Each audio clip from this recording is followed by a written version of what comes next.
We are wondering what is happening to the world. Everything is changing.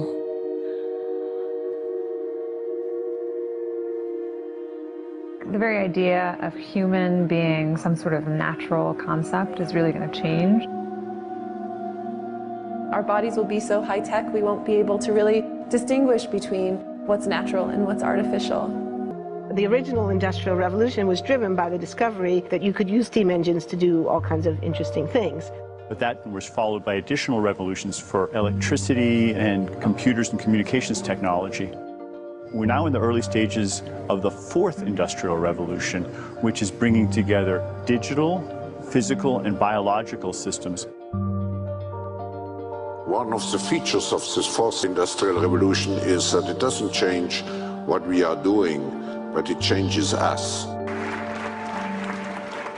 There's now a scientific foundation for the effects of mindfulness on the brain, on the genome, on biological aging. And when the human mind does know itself, then you get the potential for a new renaissance that restructures itself in terms of our relationship to life, our relationship to the planet, our relationship to work.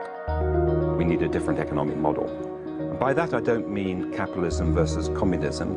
What I'm talking about is a shift in the system along the lines of the two big changes that happened in the 20th century, Keynesianism, with a much greater focus on health and education and the role of government working with business, and then a reaction against that in late century to neoliberalism, where the focus was on free markets, freedom of the individual, and getting governments out of the way. We need a shift to a new system that will allow us to meet the basic needs of every human on the planet, that will live within planetary means, that will be fairer, and that will be focused as its key goal, not on growth per se, but on maximizing human well-being. And history tells us that a values shift is triggered by creation of a new story about how we want to live. I see the circular economy as something which fits very closely with mankind's goal to be innovative and creative and to always progress.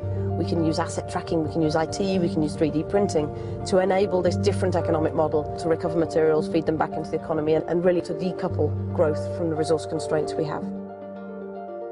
The reason we live in cities is not different today than it was 10,000 years ago. Even if we have got networks connecting us, we still want to have places where we meet in person. So this means the place where we work and the place where we live are much closer to each other, a city where we don't need to have big supply chains in order to produce things, where many things can be sourced locally thanks to 3D printing and robotics.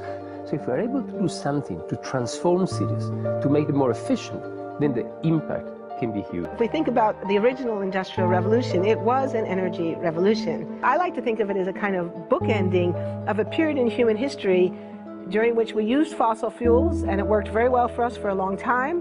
But now we have to bring that to an end. We have energy technologies that can power our civilization: solar, wind, biomass. So then the question is, well, how do we get grid integration? Maybe the wind is blowing in Denmark, the sun is shining in Germany, and now you can move that electricity through an integrated grid.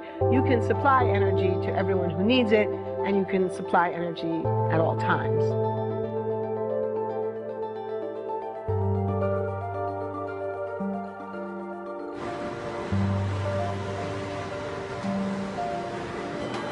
The top-level exchanges have become more and more frequent, and also there are more Chinese companies coming to Laos and making investments.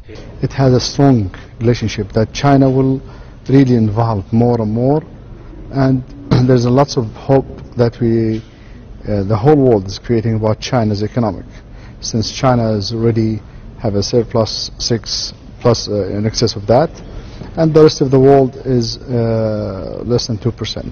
So that's for the rest of the world that there's something we have to learn from it.